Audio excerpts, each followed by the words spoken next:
It's getting cold out there. How these thousands of coats are going to help keep Madison's most needy warm this season. And it was closer than most fans would like, but the Pack are 5-1 after beating the Lions. We're hearing from the Packers after their last second win.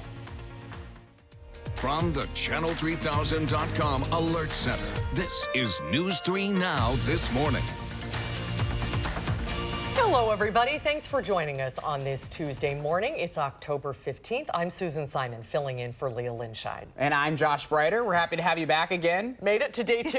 You didn't oversleep? I didn't oversleep. We didn't scare you away. No, I'm back. And I was thrilled to see that Packers score. It's the first thing I said when I came in, because I thought, I'm not going to be able to fall asleep. I'm going to have to watch it. But I was good. I went to bed. So it was all good. Yeah, I went to bed. They were down by 1 touchdown. So I was really excited to see that when I woke up this morning.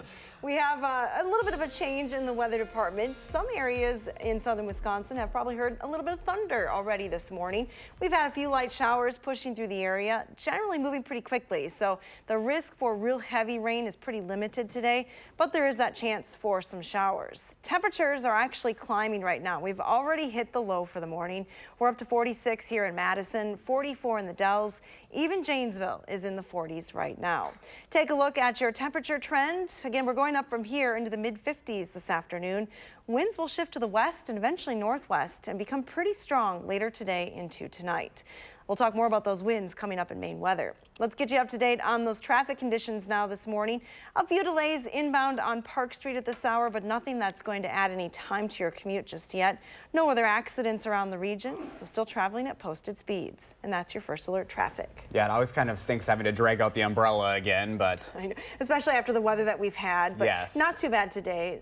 The rest of the week after today looks dry. Oh, that'll be good. I took a walk yesterday, and in the sunshine it was nice and warm, but when you stepped out of the sun, it was chilly. Yeah, so it'll be nice to be a little bit warmer today, even if it's a little rainy. That's true. Not bad. Nothing we can't deal with. All right, thanks a lot, Hattie. You're welcome. Well, speaking of the weather, it is starting to get chilly, and it's going to get colder from here.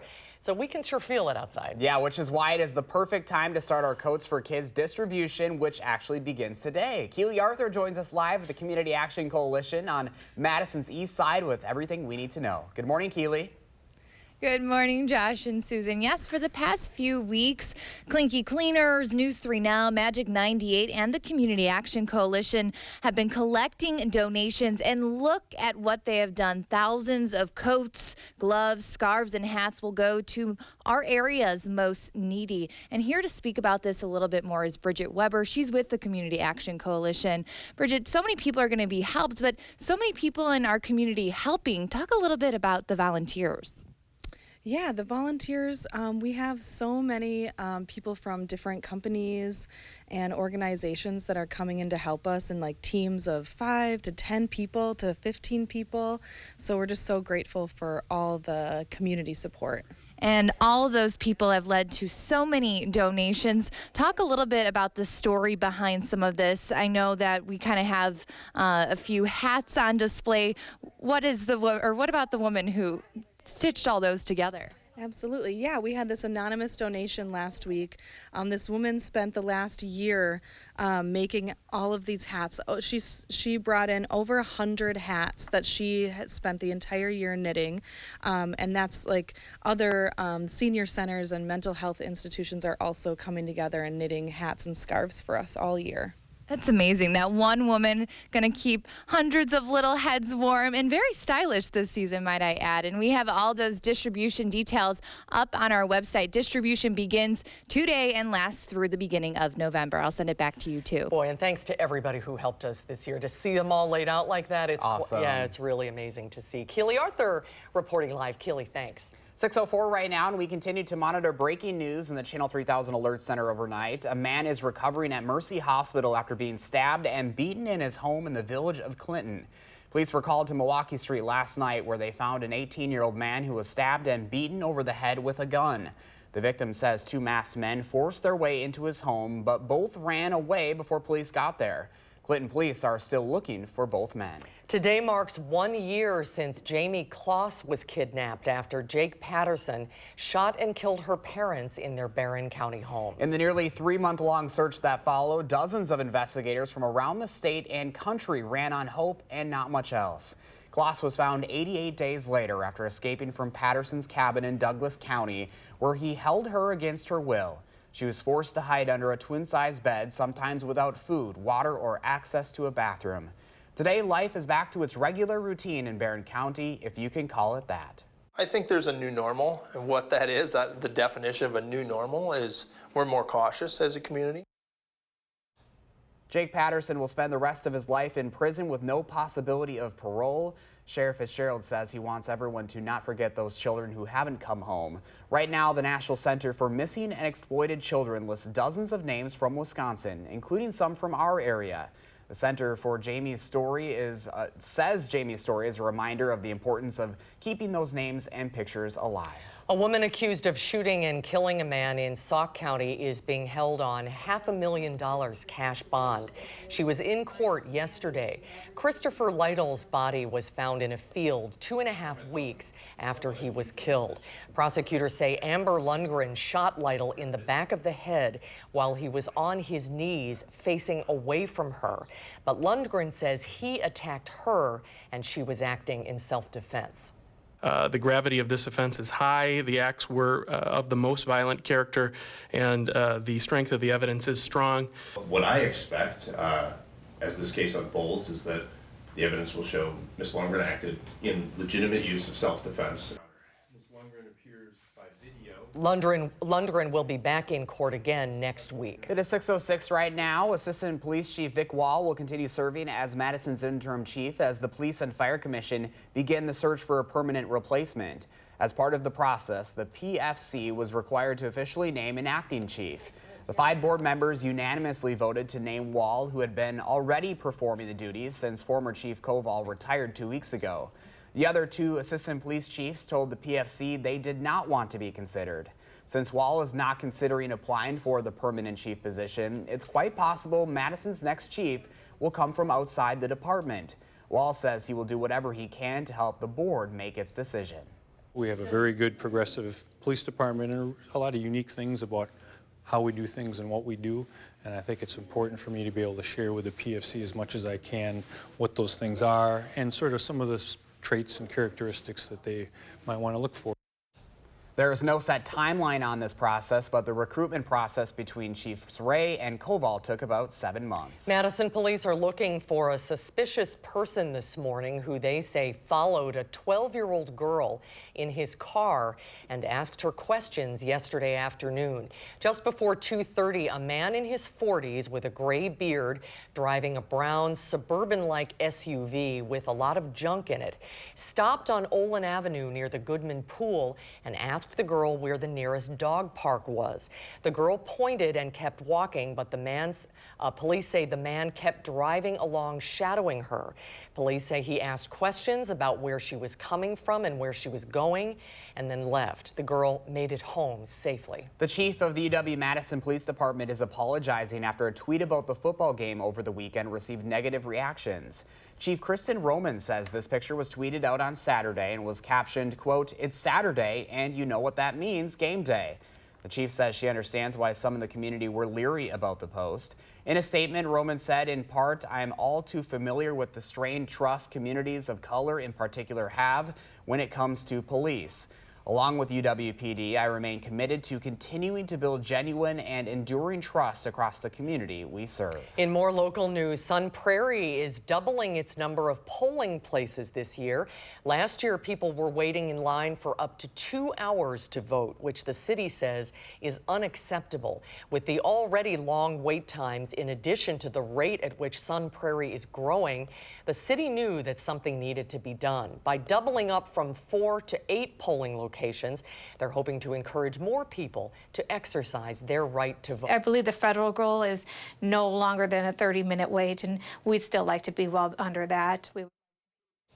A list of the new polling locations is available on channel3000.com. 12 Democratic candidates will take the stage tonight for another debate. The same 10 candidates from the September primary will be there, including current frontrunners like Elizabeth Warren, Joe Biden, and Bernie Sanders, who recently suffered a heart attack. 2 candidates who didn't make the cut for that September debate, Tulsi Gabbard and Tom Steyer, will also be on stage. You can watch that tonight at 7 on CNN. Looking ahead now, there are 5 more depositions scheduled for this week in the impeachment inquiry of President Trump, following Fiona Hill's 9-hour interview behind closed doors yesterday. Hill is a former White House advisor on Russia and was expected to speak about the actions of the president's personal attorney, Rudy Giuliani, and ambassador to the European Union, Gordon Sondland. House Intelligence Committee Chairman Adam Schiff says it might not be necessary to reveal the whistleblower's identity, and Congress says they're doing everything in their power not to call them in to testify. President Trump says they must be named. Wisconsin politicians are weighing in on the inquiry. Senator Ron Johnson says Democrats are trying to, quote, sabotage Donald Trump's presidency. In a radio interview yesterday, Johnson claimed the inquiry is just Democrats doing, quote, everything they can to help bring him down. He believes the Democrats have been trying to get President Trump out of office since the day after the election. Meanwhile, Democratic Representative Mark Pocan is supportive of the impeachment inquiry. He joined us live on 4 yesterday before heading back to Washington for the start of the new congressional session that begins today. He admits his job can be frustrating at times. You know, I came from a time when, Democrats and Republicans worked together a little better when I was in the legislature, and since 2010 that's been a little more difficult. And so I'm always hopeful, and I always think there's ways we can move the ball forward, but it makes everyone have to work together. And believe it or not, that's been harder than it used to be. Pocan says he hopes to pass legislation regarding prescription drug prices and gun violence during the upcoming session. Vice President Mike Pence is going to Turkey as the humanitarian crisis unfolds, stemming from escalating violence between Turkish-backed militias and Kurdish soldiers. President Trump has called for an immediate halt to Turkey's invasion of Syria and authorized new sanctions against Turkey's leaders. He also said he'll raise tariffs on Turkish steel. Despite imposing tariffs, Democrats and Republicans alike are outspoken in opposition to the president's decision to pull U.S. troops from the area. Kurds fought side by side. They died side by side. And to have betrayed them this way tells our allies and others that they should place more trust in Vladimir Putin to stand by his allies than the President of the United States. I think it is not necessarily going to prevent Turkey from doing what they're doing. This has been Turkey's dream for a long time, and the president basically gave the green light to do it. Desperate Kurdish forces tell CBS News that they hoped their U.S. allies would step in, but orders for U.S. troops to withdraw gave the Kurds no choice but to cut a deal with America's sworn enemies, the Syrian regime backed by Russia. Right now, President Trump says U.S. troops will stay in the Middle East to prevent an ISIS resurgence. But with Turkish forces moving south and Russian-backed Syrian units moving north, 1,000 U.S. troops are caught in the middle, looking for a safe way out. The vice president's trip to Turkey means his scheduled visit to Pleasant Prairie will likely be postponed or canceled. He was set to go to the manufacturing company Uline on Thursday to talk about President Trump's trade agreement with Mexico and Canada. All right, 13 minutes past 6 o'clock right now, and still ahead for us on a Tuesday morning. It was a late night for a lot of Packers fans, but they're waking up extra happy this morning after a big comeback win. We're hearing from your division-leading Green Bay Packers coming off of last night's win. And things are warming up just a little bit outside, but there's also a chance for some rain in the forecast. Hattie has the details right after this. You're watching News 3 Now this morning. We'll be right back.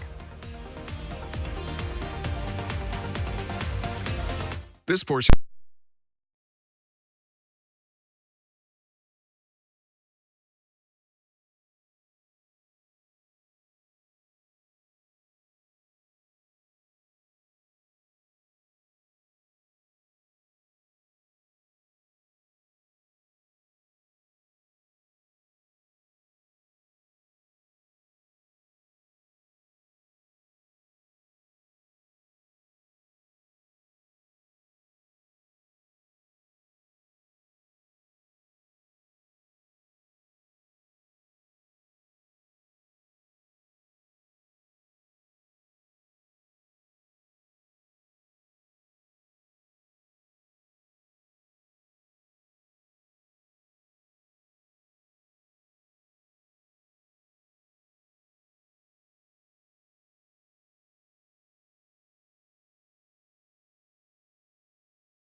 Good morning from the Hattie-O patio. Not a bad start this morning. Still dry here in Madison, but we are watching a few showers and even some isolated thunderstorms that have been moving through the area this morning. The activity now north of Madison. Again, seeing a few isolated lightning strikes showing up on the map still. So there may be a brief heavy bit of rain as those showers and thunderstorms move through.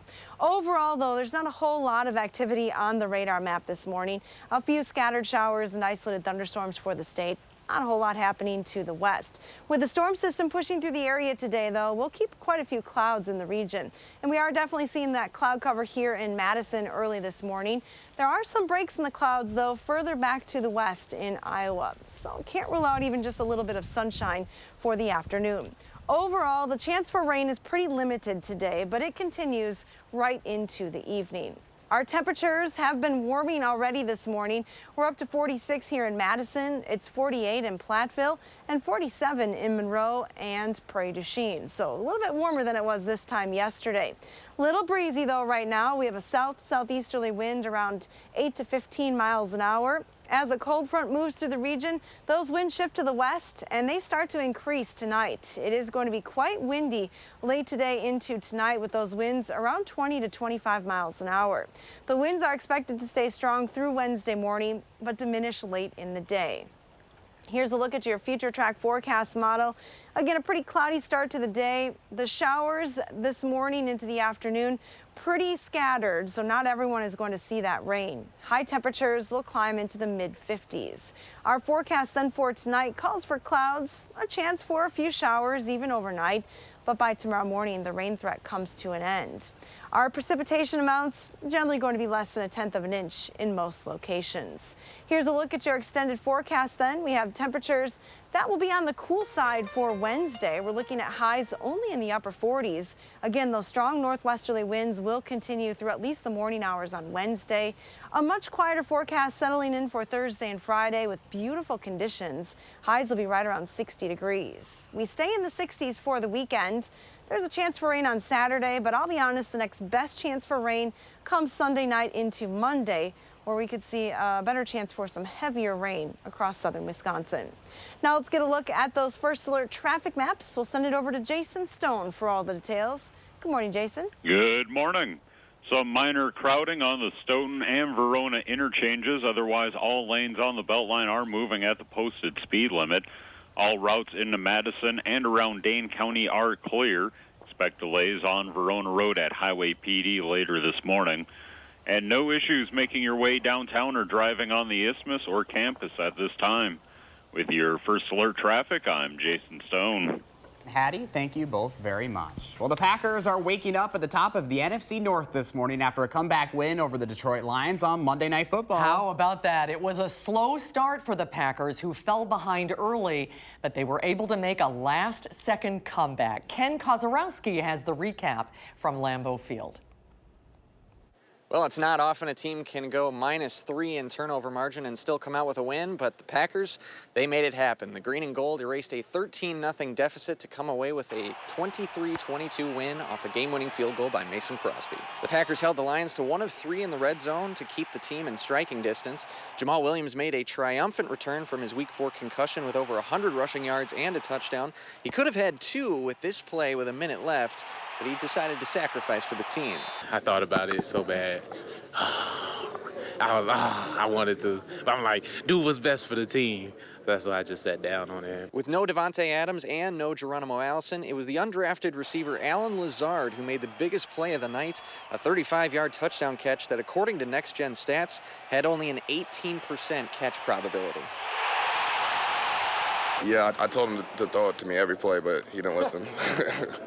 But nah, he just called my number and just threw a great ball. The thing that got me was what you love as a quarterback, and that's when your receiver's coming back and telling you he wants the ball and what routes he wants to run. So a guy basically his second time really playing telling me what routes he wants. I felt pretty good about where he was at confidence-wise. The defense may not have forced its usual amount of turnovers, but for one simple reason, they're not worried if they start slow in the future. We got an offense. We've got offense. We got an offense. We got Aaron Rodgers. Yeah, most of that. Most definitely. Legendary quarterback, man. You know, he going to take care of everything on that end. The Packers are now 5-1 overall, and they've started 3-0 in NFC North play for the first time since 2012. Although now they get a little bit of a break from divisional foes, as the next 7 games for the Green and Gold are all outside the division. At Lambeau Field, Ken Kozarowski, News 3 Sports. It's 6:22 right now. Still ahead on News 3 Now this morning, we're taking a look at sidewalk safety concerns, how a city alder says we can address the problem. But first, it's not quite as cold out there this morning, but you're going to want the jacket and probably the umbrella as well. Hattie's got your bus stop forecast when we come back.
Bye.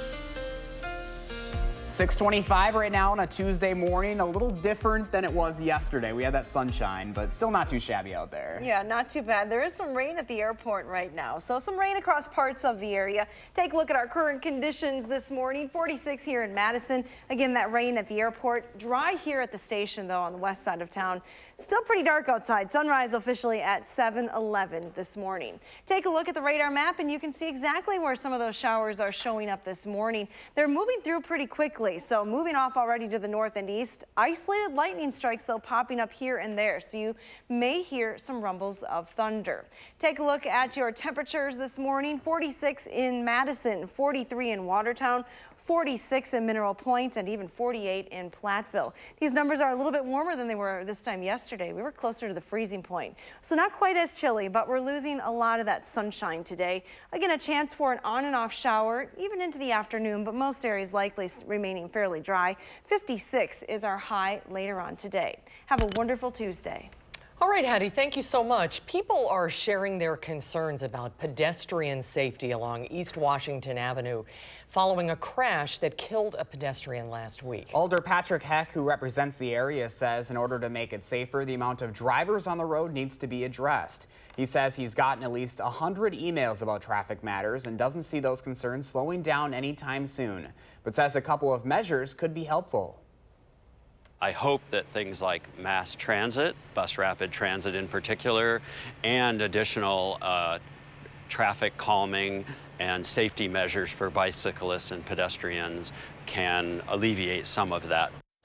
Some of those safety measures include crosswalk paintings, curb bump outs, and traffic enforcement, which Heck says won't be funded in the current budget.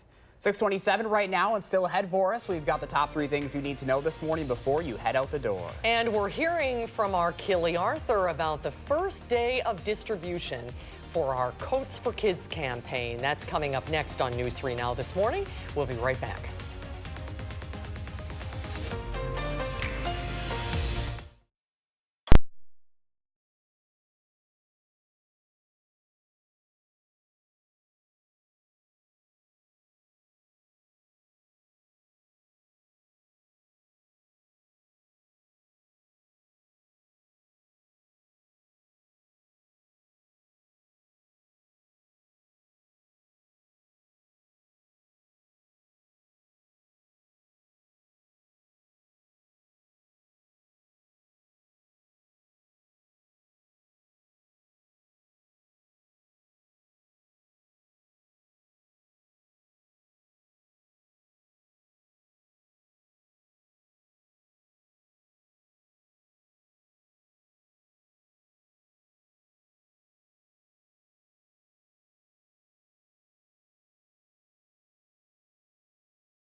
From the Channel3000.com Alert Center, this is News 3 Now this morning.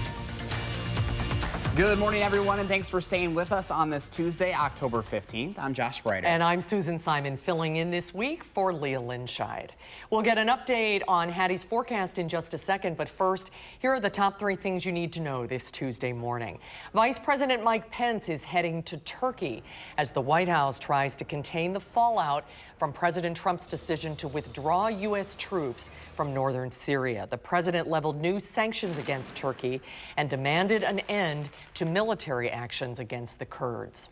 12 Democratic candidates for president will take the stage in Ohio tonight for the 4th debate. The same 10 candidates from the September primary will be there, including Bernie Sanders, who recently suffered a heart attack.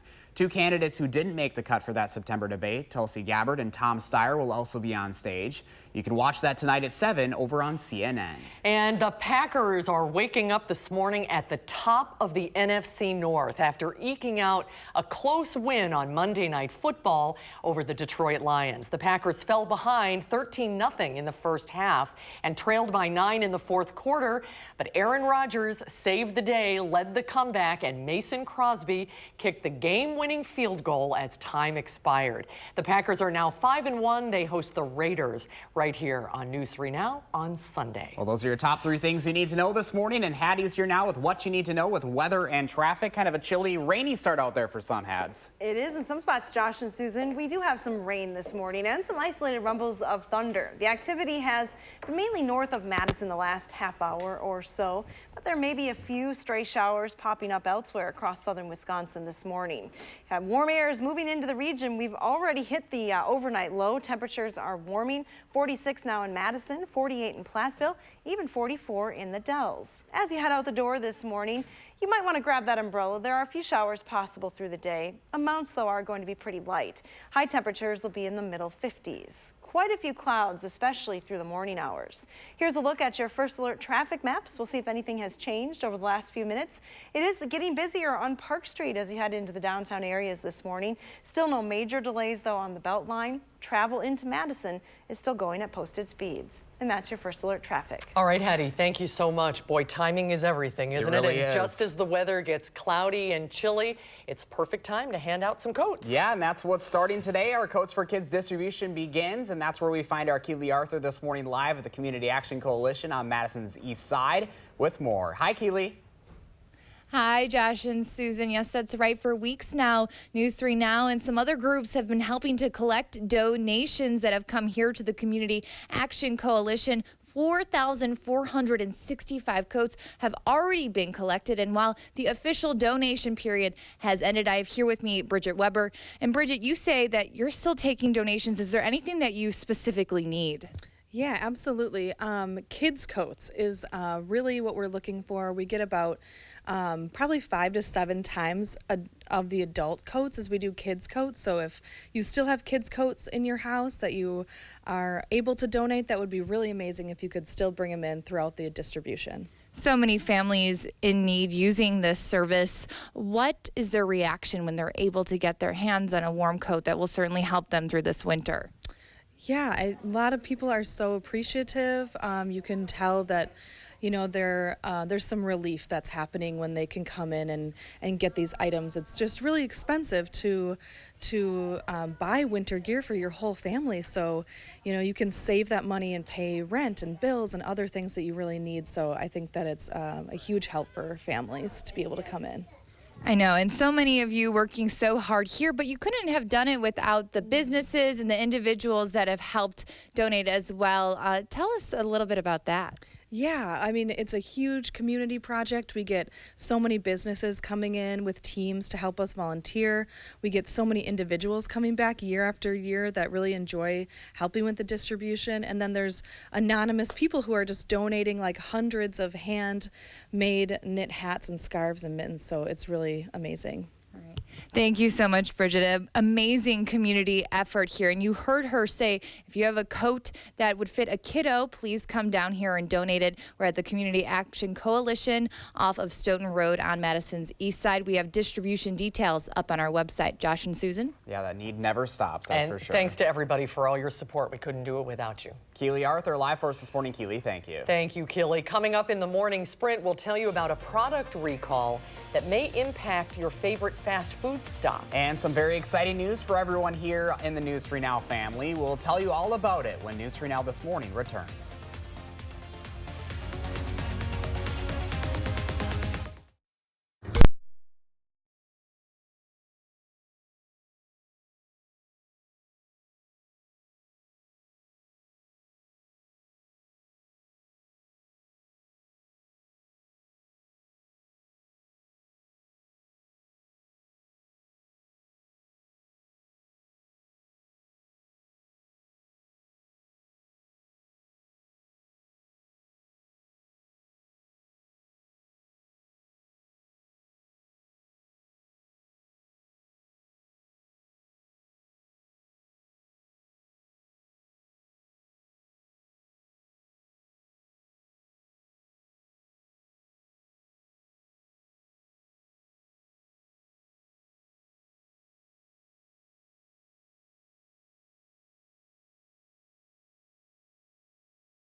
Welcome back at 6:39, time for My Morning, and Gwen has a great one for us. She shared of this in Coon Valley. It's of a barn. I picked this picture because I know this would be a Leah picture. Oh, that's so nice. Leah loves the barn. She loves the barn pictures. And I do too. I have to say I do too. I love anything. This is such a vintage Wisconsin picture. It really is. Yeah, we get a lot of them. So please keep sharing them. Thank you so much for sharing, Gwen. If you've got a picture that you'd like to share of your morning, all you have to do is use the hashtag MyNews3Morning and share it to us over on our Facebook page. We have some exciting news we'd like to share with you this morning. Yeah, News 3 Now is the winner of some national awards this morning. The Edward R. Murrow Awards from the Radio Television Digital News Association celebrates outstanding achievements in electronic journalism. News 3 Now picked up a national award for our breaking news coverage of the Sun Prairie explosion, in addition to other regional awards for overall excellence and continuing coverage.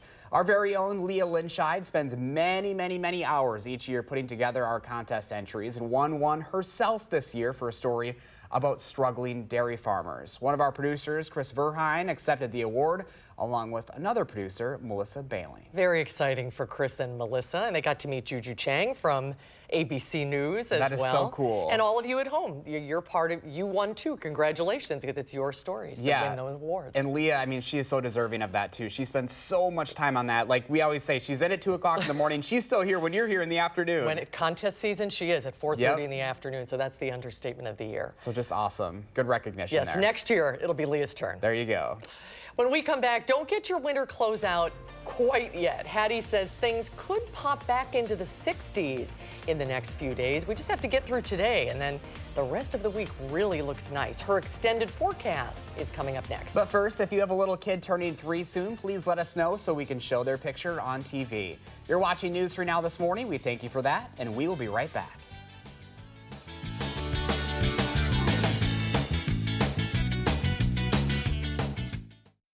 Look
Live look outside at 6:44 on a Tuesday morning. A little glimpse of some sky out there. Oh, that's a beautiful shot. The clouds are trying to fill in, though. Looks like they're filling in a little bit. They are definitely moving into southern Wisconsin. We're not going to see a lot of sunshine this morning. Here's what it looks like from the Edgewater sky cam. Nice little pink shaded color on the horizon, but overall, clouds are going to rule the sky for at least the morning hours. We may see a bit more sunshine this afternoon. There also are some showers moving across southern Wisconsin. Isolated rumbles of thunder to the north, a little bit of shower activity developing to the south and west of Madison this morning.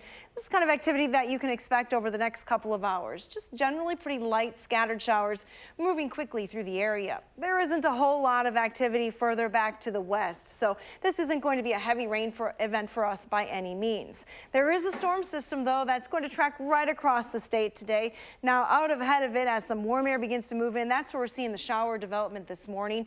Behind the cold front later on this afternoon, there may be a few more showers, but it is going to turn quite windy for the second part of the day.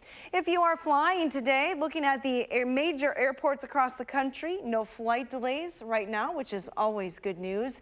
If you are traveling, here's a look at your forecast. Still quite warm in Dallas, 90 degrees. Some rain possible across Texas and then into the south and east. Very nice in the northeast today, though. Sunshine, warm temperatures, 71 in Cleveland, 65 in New York. By contrast, a little bit cooler here, but it looks pretty nice along the west coast with a lot of sunshine as well. If you are sticking around town today, here's what you can expect. We are starting out in the 40s this morning.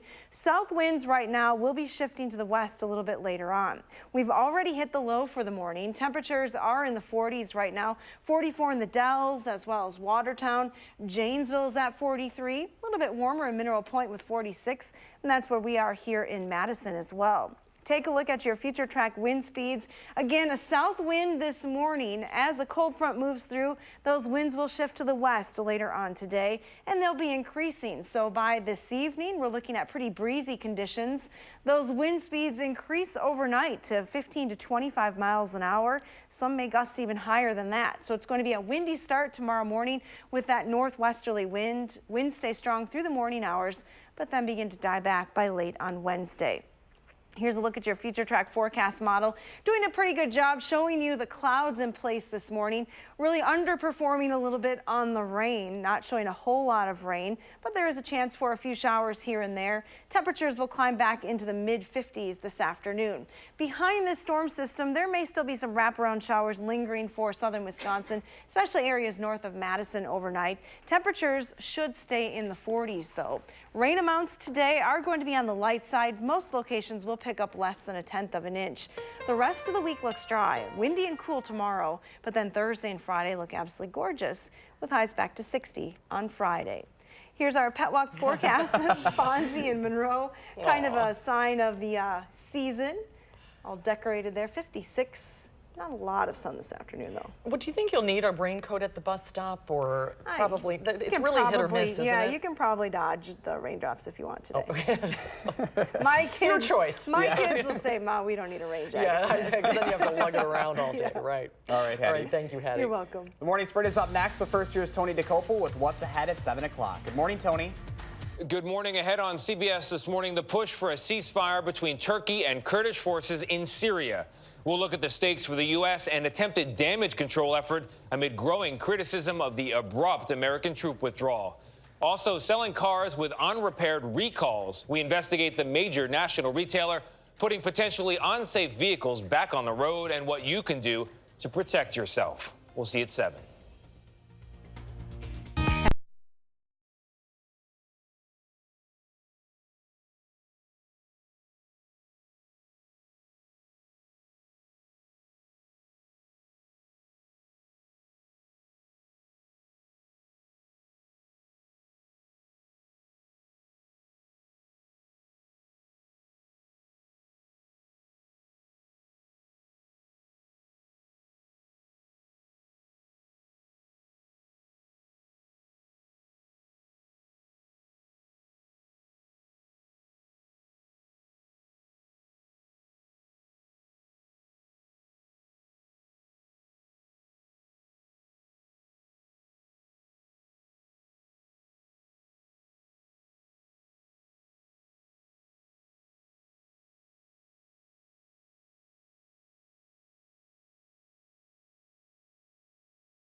Welcome back, everyone. It's time for the morning sprint. As you get started with your day today, we have the top stories making local news. And we begin this morning with breaking news overnight into the Channel 3000 Alert Center. A man is recovering at Mercy Hospital after being stabbed and beaten in his home in the village of Clinton.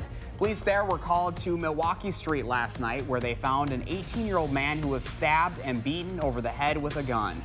The victim says two masked men forced their way into his home, but both ran away before police got there. Clinton police are still looking for the two men. Today marks 1 year since Jamie Kloss was kidnapped after Jake Patterson shot and killed her parents in their Barron County home. Kloss was found 88 days later after escaping from Patterson's cabin in Douglas County, where he held her against her will. Jake Patterson will spend the rest of his life in prison with no possibility of parole. A woman accused of shooting and killing a man in Sauk County is being held on a $500,000 cash bond. She was in court yesterday. Christopher Lytle's body was found in a field 2.5 weeks ago after he was killed. Prosecutors say Amber Lundgren shot Lytle in the back of the head while he was on his knees facing away from her. But Lundgren says she was acting in self-defense. Madison police are looking for a suspicious person this morning who they say followed a 12-year-old girl in his car. Just before 2:30 yesterday, a man in his 40s stopped on Olin Avenue near the Goodman Pool and asked the girl where the nearest dog park was. The girl pointed and kept walking, but police say the man kept driving along, shadowing her. Police say he asked questions about where she was coming from and where she was going, and then left. The girl made it home safely. We are talking about a few showers this morning. We're seeing that activity on the radar map this morning. They're pretty light and moving to the north and east rather quickly this morning. So if you see any of that rain, chances are it's not going to last very long. Temperatures are already climbing through the 40s. We are heading to highs in the mid-50s. Turning windy, though, later on today. And distribution begins today for coats for kids here at the Community Action Coalition over on Madison's east side. Thousands of coats have been donated, 4,465 to be exact. That's going to go to men, women, and children in need in our community. They're still looking for donations, though, especially kids' coats. If you'd like to donate, there are details up on our website. Josh? The gravity of this offense is high. Assistant Police Chief Vic Wall will continue serving as Madison's interim chief as the Police and Fire Commission begin the search for a permanent replacement. The 5 board members unanimously voted to name Wall acting chief. He had already been performing the duties since former Chief Koval retired 2 weeks ago. Wall says he is not considering applying for the permanent chief position. Just into the Channel 3000 Alert Center, Russia says it will become a power broker between the Syrian and Turkish governments. Meanwhile, Vice President Mike Pence is heading to Turkey as the White House tries to contain the fallout from President Trump's decision. The president leveled new sanctions against Turkey and demanded an end to military actions against the Kurds. There are 5 more depositions scheduled for this week in the impeachment inquiry of President Trump. House Intelligence Committee Chairman Adam Schiff says it might not be necessary to reveal the whistleblower's identity, and Congress says they're doing everything in their power not to call them in to testify. President Trump says they must be named. 12 Democratic candidates for president will take the stage in Ohio tonight for their 4th debate. It is the largest debate ever, and a new poll from Politico shows 63% of Democratic primary voters say that's too many candidates. Bernie Sanders will be one of the candidates debating tonight, despite recently suffering a heart attack. The debate starts at 7 o'clock on CNN. Sun Prairie is doubling its number of polling places this year. Last year, people were waiting in line for up to 2 hours to vote, which the city says is unacceptable. By doubling up from 4 to 8 polling locations, they're hoping to encourage more people to exercise their right to vote. Taco Bell is recalling more than 2 million pounds of its seasoned ground beef from its stores that might have metal shavings in it. The U.S. Department of Agriculture says the recall comes from a prep center in Ohio. The company found out about the issue after a customer reported finding metal in their item. So far, there have been no reports of illness or injuries from the beef. The Packers waking up at the top of the NFC North this morning after eking out a close win on Monday Night Football over the Detroit Lions. The Packers fell behind 13-0 in the first half and trailed by 9 in the fourth quarter, but Aaron Rodgers was able to lead the comeback with Mason Crosby kicking the game-winning field goal as time expired. On Friday, the WISC-TV signal is moving to a new frequency, so those of you who watch us via antenna will need to rescan your television in order to continue watching us. We have a video on our website explaining just how to do this. It's very simple to walk through, and we'll have experts on hand to answer your questions during a special News 3 Now phone bank. That's coming up on Friday. 6:56 now. Jason Stone has a final look at your first alert traffic. Hi, Jason. Hello, Justin. An incident has been reported near Stoughton Road, blocking the left shoulder and is causing a backup. The westbound Beltline does dip below the speed limit near Stoughton Road and Park Street. Otherwise, nothing of concern on other lanes. John Nolan has some minor lining up at Rimrock. Otherwise, there's nothing of concern heading downtown. With your first alert traffic, I'm Jason Stone. Jason, thank you. And here's a look outside this morning from our Edgewater Skycam. A pretty shot with the Capitol Dome illuminated. A little bit of an orange hue to the sky right on the horizon as the sun comes up this morning. A lot of clouds, though, in the area early today.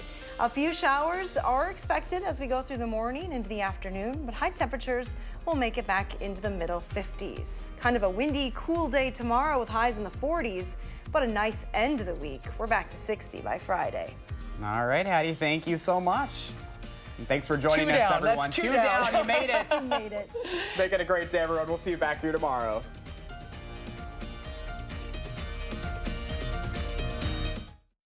It's back.